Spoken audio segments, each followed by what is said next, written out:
Number 10. Finlandia. Sometimes an attempt to create the ideal city just becomes an absolute failure and ends up a ghost city. Doesn't matter if the founder was one of the most important businessmen in history, Henry Ford. Nobody is immune to failure. Even from scratch, the idea wasn't really that good. But it's difficult to say no to the creator of the first assembly line car manufacturer. Ford had the idea to found a city in Brazil as the perfect representation of an American town such as he conceived it. That is, he bought land in Brazil and built a rubber factory. Later he moved all his employees there to live. At first, the city had everything: an electric power plant, library, hospital, good houses. But Ford, as a good American, established some rules of his own. He started feeding people with burgers, but his rules against alcohol and premarital relationships perhaps went a bit too far. Also, he tried to maintain the same lifestyle as the States, without considering that in Brazil, at midday they can hit 40 degrees temperature. Eventually, it all ended with a big workers' riot, which destroyed part of the city. Number 9. Octagon City, a myth-free utopia. At the beginning of the 19th century, Orson Squire Fowler, an amateur architect, conceived the idea of a rationalized home design which was gentle on the inhabitants. His main idea was to change the regular shape of houses, making them octagonal. Fowler thought that this way they would be lighter, the space would be used better, and the heating would be less expensive. This project didn't get enough support since a strange organization called Kansas Vegetarian Emigration Company decided to invest in it as their own town exclusively for them.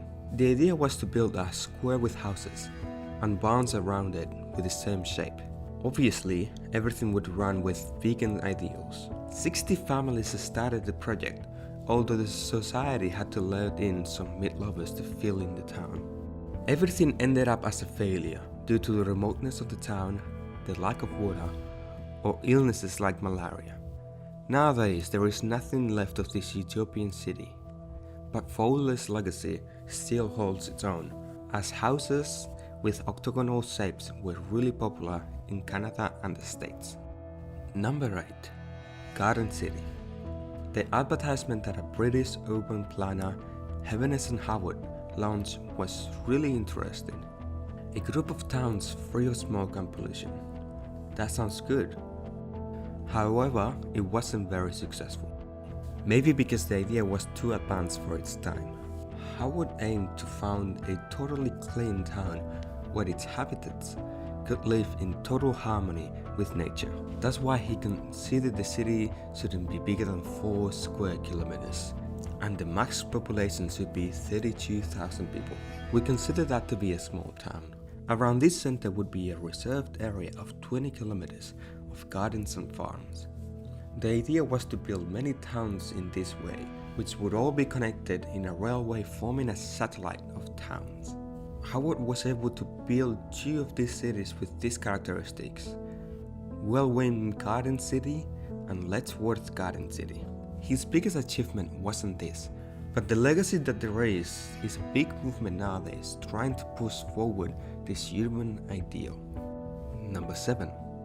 Ville Radisson, the new Paris.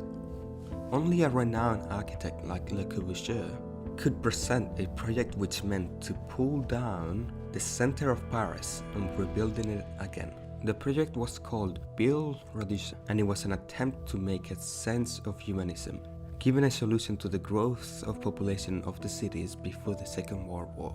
He was a great supporter of high-rise buildings. That's why his cities consisted of 24 giant blocks of houses, whose capacity would be between 500 to 800,000 people, a crowd of neighbors in each block. He thought that would be enough to embrace 6 times the center of Paris population at a time. Along with these big buildings, it was planned to make extensive green areas and a transport network for trains, subways, buses, and taxis. In the end, the project was never done, but had a lot of influence after the war, which was the architect's main idea, to pull down a city center, which fortunately wasn't the case in Paris. As an example of cities that followed this idea, there is West Alton State in Roehampton in 1958 and the Nonocalco housing scheme in Mexico. Number 6. Broadacre City, a mini self-sustained city. Another big name in the architecture of the 1920s is the author of this project, Frank Lloyd Wright. He wasn't a lover of big cities, so he tried to pull the so-called prairie style. The ideal city he planned received the name of Broadacre City, although calling it city is not really suitable. The population shouldn't be over 10,000 inhabitants, and it should be practically self-sustained. Every family would receive 2.5 hectares of land and unlimited drinking water. The idea was that the food, energy, and the rest of necessary goods would be produced locally, without any external needs. This hasn't happened as he planned, but there is a few communities in the United States that share similar ideas. Number 5. Utopia, born out of fear. Nowadays the fear of a nuclear war doesn't seem to be so big, but after the Second World War, that fear was very real, and the people used to live thinking that it was inevitable. That was the reason for the birth of Utopia. In comparison to the other cities we've spoken about, this one doesn't pretend to improve the life of its inhabitants, but to save it. In 1947, just a couple of years after the bombing in Japan, there was an intention to fill the country with underground cities in the United States. It was said that 20 million cities would be placed all around the country with irregular patterns, so they would not be easy targets. Also, they would be prepared to be self-sustained and survived without help during long periods of time. Finally, this isn't really a reality, but it produced thousands of nuclear bunkers of different sizes in every state of the country. Number 4. Germania. If Utopia cities were planned out of fear, Germania creates fear in itself through the ingenuity of its creator, Albert Speer. The thing is that his career and projects were developed for a very special client, Adolf Hitler. Germania was a real, personal obsession of the Führer. It was to rebuild Berlin, creating a city with the elevation that he empowered himself with. Such a megalomaniacal vision needed an architect of the same level.